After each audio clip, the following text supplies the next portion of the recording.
Gepleýär Azatlyk Radiosu. Assalamu alaykum hormatly dinleyijiler. Eferde dünýä türkmenleri gepleşýümiz mikrofon öňünde maksat Ataýew.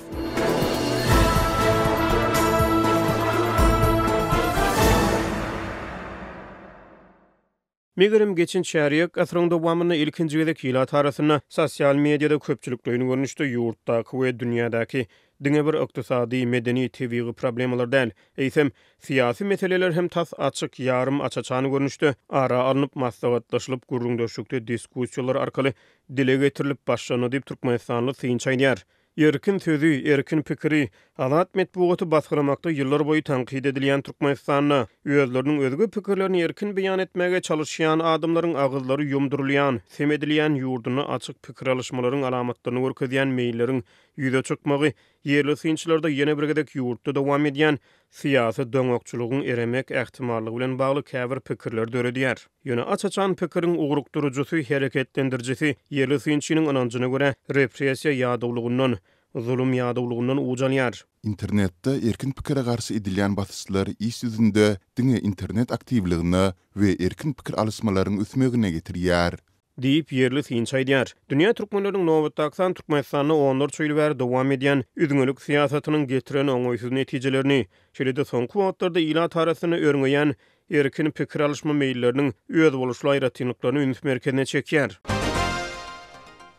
Ýöne gelin ilk başda bu söhbete Türkmenistanyň gowşan degişi bir habar bilen bat bereliň. Azatlyk radiosynyň habarçylary 6-njy ýylyny häkimetleriň Milli Howpsuzlyk Ministrligi, Kaziýet we polisiýa işgärleriniň Balkan welaýatynyň Türkmenbaş şäheriniň medeniýet işgärleri we ýaş raýatlar bilen ýygnaklary geçirip ýurtda bolup geçýän tebigy we ýol hadiselerini internetde paýlaşmadylygy ündediler. Mälim Murşal Türkmen häkimetleri häleşin raýatlar bilen şeýle duşuşuklary geçirip olary internet ulgamyna maglumat serişdelerinden äge bolmagy, online ulgamlarda Türkmenistan barada diňe owadan videolar we suratlary paýlaşmagy, oňoýsuz maglumatlary syzdyrmazlygy maslahat berýärler. Bu sapar hem şeýle boldy. Häkimetler 3-nji ýylyny Türkmenbaşyda 3 tane aýry başga ýygnak geçirip däp bolan çağırışlaryny, öwüt ündeglerini we maslahatlaryny gaýtalady. Türkmenistan syýasy we jemgyýetçilik proseslerini ýygyrlaýan ýerli synçylar soňky wagtlarda ýylat arasyna ozal tabu hasaplanan ýa-da gadagan edilen temalarda erkin pikir alışmalaryň janonýan onaýdýarlar. Şeýle çekişmeler seljeren bir Türkmenistanly synçy online we offline giňişlikde orta atylýan pikirleriň geriminiň giňeýändigini, ozal agza alınmagyndan çekinilip gedilen köp sanly problemalaryň, şol sany syýasy, ykdysady, sosial meseleleriň açyk ara alınıp maslahatlaşylyp başlananyny galy berse-de bu problemalar babatyny hökümet edaralaryna hem ardy şikaýetler bilen çekinmän ýüz tutulup başlananyny aýdýar. Bu ýagdaý bolsa synçylary görä birinjiden adamlarda aýdara pikiriň bardygyny, ikincide pikiriň beýan edilmegine ýardym berýän gurallaryň we mümkinçilikleriň bardygyny, ýöne megerem has möhüm pikirleri beýan etmäge adamlaryň bardygyny görkezýär. Açyk pikir alışmalary durmuşyň dürli gatdaklarynyň bolan dürli ýaşlardaky adamlar gatnaşýar. Sosial meseleler wagtynda hem megerem garaşsyzlygyň taryhynda ilkinji gezek tas açaçan we ýarym açyk görnüşde ýurt içindäki we ýurt daşyndaky raýatlanyň sesleri we pikir alışmalary işdilip başlandy. Zenanlaryň hak hukuklary hakynda hem talip gyzlaryň döwlet we hususy işlerde zähmet çekýän aýal gyzlaryň arasynda soňky aýlarda göz görteli öz haklaryny öwrenmek, hak hukuklaryny bilmek we talap etmek hakyndaky diskussiýalar uçuganaklap başlady. Hatta mektep okuwçylarynyň we mugallimleriň arasynda hem ýurtdaky ykdysady, syýasy we sosial meseleleri barada pikir alışmalary dörep başlady. Milli we dini azlyklar meselesinde hem soňky aýlarda sosial torlarda ýyla arasynda dürli pikir alışmalar, öz hakyny goramagy we talap etmäge ýurulan pikirler has isçiň orta atılıp başlandy.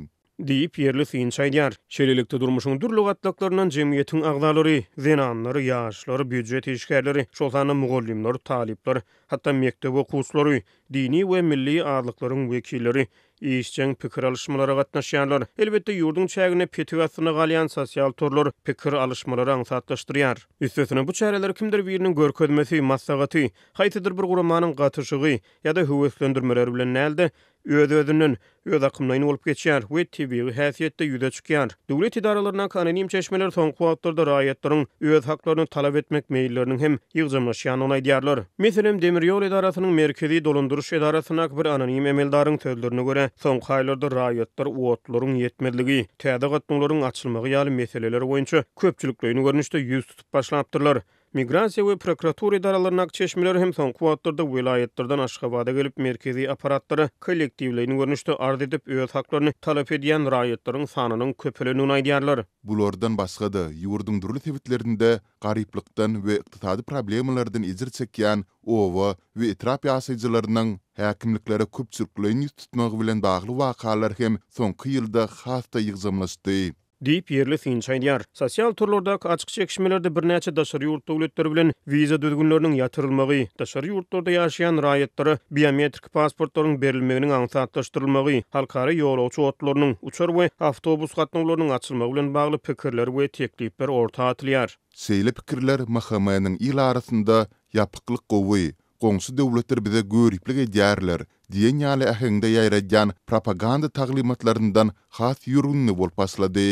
Diýip adatlygyň gurundaş aýdýar. Ýerli synç açyk pikirleriň, talaplaryň we teklipleriň beýan edilip başlanmagyna ýurtda ýyllar boýy dowam eden repressiýa bilen bagly ýüze çykan ýagdawlygyň, zulüm ýagdawlygynyň sebäp bolýanyny aýdýar. Onuň ynanjyna görä häkimetleriň ilatyň syýasy we sosial işçiligini basyp ýatyrmak, raýatlaryň söz, pikir, metbuat we hereket adatlygyny çäklendirmek, adamlary semetmek we repressiýa sebäp etmek syýasaty ýurtda üzgünlük syýasatyny we syýasy doňokçulugy emele getirdi. Häzirki wagtda bolsa raýatlar onlar çyl bäri dowam edýän syýasy doňokçulukdan, ýurdun üzgünliginden ýadady. Bu ýadawlyk raýatlary öz seslerini eşitdirmäge tirýär. Bu ýadawlyk ýerli synçynyň ynanjyna görä kim-kimden gorkudan üstün çykýar. Galiberte azatlygyň söhbetdeşleri ilat arasyna repressiýalaryň myýhynyň hyrynyň inni belli bir derejede gaýdyşyp başlanýy babatyna käbir pikirleriň ýüze çykyp başlanýyny aýdýarlar. Meseleleri boyun almak isaratları Türkmen rejiminin dımmaklık çemelesmetinin mundan beýlekde dowam etmeginiň ziýanlygyndan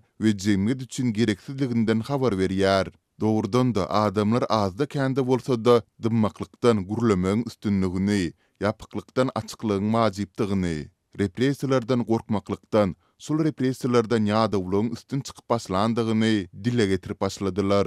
Diýip synçaýdýar. Halkara hasabatlar Türkmenistan adam hukuklarynyň ýagdaýyna ýyllar boýy pes baha berýär. Raýatlaryň söz, pikir, beýan, metbuat, maglumat, din, wujdan, hereket we ýygnanyşmak azatlygy ýaly esas azatlyklary ençeme ýyllardan bäri batyş astyna galýar. Ýöne bu batyşlar ýadawlyga ýol açýar. Ýurdun halkara awraýy hususan demokratik ýurtlarda diňe adam hukuklarynyň ýagdaýy bilen kesgitlenýär. Bir tarapdan häkimetler ilat arasyny internetden ätýaşy peýdalanmagy ündäp bu ýagdaýa paralel hususan sosial turlarda ýarym açyk pikir alışmalar ýygyjamlaşýan mahaly Türkmen resmiýetleriniň adam hukuklaryny goraýjy halkara gurumlarynyň wekilleri bilen geçirýän duşuşuklary ýurtda syýasy doňokçulugyny eremek ähtimallygy bilen bagly çaklamalary alawlandyrýar. Ýa-da Türkmenistanyň Birleşen Milletler Guramasynyň Ženewadaky idarasynyň ýanynaky hemişelik wekili Wefa Hajiýew 28-nji maýda Human Rights Watch Guramasynyň Ženewadaky idarasynyň müdiri Hillary Power bilen duşuk geçirdi. Megerem bu duşuk Türkmen resmiýetleriniň soňky ençe ýylyň dowamyna adam hukuklaryny goraýjy möhüm halkara guramasy bilen geçiren ilkinji duşuşugy boldy. Hajiýew Ženewada Human Rights Watch Guramasynyň wekilleri bilen duşuşýan mahaly Türkmenistanyň Daşary işleri ministriniň orunmasary Mehri Bäşimowa Aşgabatda BMG-nyň adam hukuklary boýunça ýokary komissarynyň Merkezi Aziýa boýunça sebitdeýin wekili Matilda Boyner bilen duşuşdy. Elbetde bu duşuklaryň öňünden meýilleşdirilen adaty duşuklar bolan bolmagy hem mümkin. Halkara gurumlar Türkmen resmiýetleri bilen geçiren soňky duşuklary barada beýanat bermedi. Galiberte bu duşuklaryň Türkmenistanda dowam edýän syýasy doňokçuluk, repressiýa ýadawlygy, örňeýän açyk pikir alışmalar bilen gönümel galtaşygy düýbünden ýok bolmagy hem mümkin. Ýöne Türkmenistana syýasy doňokçulugyny eremek ähtimallygy, repressiýa ýadawlygy ýaly alamatlar ýüze çykyp bu ýagdaýa paralel insan hukuklaryny baskılamakda tanqidlanýan häkimetler adam hukuklaryny goraýjy möhüm guramalar bilen dialoga girişýän mahaly aňlarda Türkmenistan däp bolan üzgünlükden ýa-da doňokçulukdan el çekýärmi diýen sorag biýigtiýar peýda bolýar. Azatlyk radiosyna ýazmaçy maglumat iweren ýerli synçy Türkmenistanyň erkin söziň jylawynyň gowşadylmak ähtimallygy boýunça ýüze çykýan soňky meýilleri ýurdun ýakyn taryhyna bolup geçen möhüm öwrüm pursaty ýaly çemeleşýär. Synçlara görä ýurtda onlarça ýyl dowam eden repressiýa, üzgünlük we syýasy doňokçuluk ýagdawlykdan başga netijede berip bilmezdi. Türkmenistanyň synçy ýurtda hökmran bolan diýdim zorlugyň, doňokçulugyň we üzgünlügiň ömrüni 25 ýyl hökmüne kesgitleýär. Onuň ynanjyna görä türkmen häkimetleri ýurdun ilkinji prezident Saparmurat Niyazowyň baş tutanlygyny üzüňöligi syýasy ýol hökmüne saýlap aldylar we bu ýoly çäriýek asyryň dowamyny tutan ýürürlik bilen dowam etdirdiler. Tynçynyň pikirine görä Türkmenistanyň 1995-nji ýylda gazanan beýtaraplyk statusy onuň dünýäden üzüňleşmegini çatlandyrdy. Garaşsyzlygyň ýerki ýyllaryna syýasy özgörüşlere şaýat bolan intelligensiýa wekili ýurdun beýtarap uglan edilen gününi düýüpli üzüňöligi gazanmak ugruna ädilen möhüm ädim hökmüne ýatlaýar. Ýöne şol döwürlerde hem ýurt içinden häkimetleri açyk we ýarym açyk görnüşde tanqid eden az sanly hem bolsa grajdan aktivistleri, ýagny raýat aktivistleri bolupdy. Onuň ynanjyna görä Türkmenistanyň hökümetiniň 1999-njy ýylyň iýunyna dünýä ýurtlarynyň tas ählisi bilen arada wiza düzgünlük girizmek bilen üzüňölük syýasaty tas resmi derejede dawara bilen uglan edildi we ýurdun çägine raýat we syýasy işçiligiň ömür tanapy kesildi. Aradan geçen 25 ýyl ýurtda häkimetler tarapyndan üzüňölük syýasatyny we repressiýany berkitmäge gönükdirildi. Ýöne üzüňölügiň düýbüniň tutulýan ýyllaryna hem tanqidi garaýşlara, açyk pikirlere belli bir derejede çydamlyk görkezilýärdi. Hatda Niyazowyň özü hem telewizion çykyşlaryna özüne aýdylýan tanqidlere telewizion arkaly jogap berýärdi. Ýurtda güýçli depkinler bilen üzüňöligi taýýarlyk görülýärdi. Emma muňa garamazdan sol wagtlar ýurt içinden häkimetleri açyk we ýarym açyk tanqid eden atany bolsa da grajdan aktivistleri, ekologiýa we hukuk goraýjylary, jurnalistler bardy. Olar azatlygy sol wagtky ýarym açyk ortiýetiň we günwataryň köpçülikligiň habar berişlerine interwýular, maglumatlar bererdiler. İlkinji prezident Saparmurat Niyazowyň kabul edýän bir kanun kä halatlarda hiç akla sığmaja kararlaryny tanqid ederdiler. Iň gyzyklysy bolsa, ilkinji prezident Niyazow sol iýdi üzülmeýän tanqidlere diňe bir repressiv we gorky aparaty bilen däl, eýtem nähilin bolsa, öz çykarýan kararlaryna we olara garşy bildirilýän tanqidlere açyk we telewizionyada jogap bererdi. Ýagny sol ýyllarda Niyazow nähili ýyly gülkünç bolsa da özünde syýasy erk tapyp, öz çykarýan akla sığmaja kararlaryna nähilin bolsa tesbir berip bilerdi. Mundan başga da bellemeli zat 1999-njy ýyla çelini Türkmenistanyň Owganystandan başga ähli goňşulary belli bir derejede demokratik, açyklyk we metbuat erkinligini goldaýardylar. Iranyň prezidentleri Rafsanjani we Hatami sol wagtlar günwatar bilen ýakynlaşmak, Iranda söz we metbuat azatlygyny berkitmek, Azerbaýjanda Haydar Aliýew metbuat we opozisiýa çäklendirilen bolsa da iş öretmäge mümkinçilik berdi. Russiýada Yeltsin we Kazakstanda Nazarbayev belli bir derejede degslilikde Rus we Kazak metbuatyna erkinlik berdiler. Hatta Türkmenistana iň ýakyn goňşusy Özbekistanyň sol wagtky awtoritar prezidenti Kerimow hem Azatlyk radiosynyň özbek gullugyna beýleki dasar ýurt mediasyna ýygyderli interwýu bererdi. Özbekistanda dasar ýurt media teristleriniň wekilleri ýysalp barýardylar. Bu hem bolsa elbetde totalitarizmi ve Stalinçiligi gaýtadan gurmagy isleýän Niyazow üçin ýakymsyzdy. Diýip ýerli Finç aýdýar. Ahir soň Niyazow Finçiniň sözlerine görä öz egindeşleri bilen ýurdun üzüňölük syýasatynyň düýbüne tutýar. Onuň ynanjyna görä Berdimuhammedowlar hem bu syýasaty dowam etdirdiler.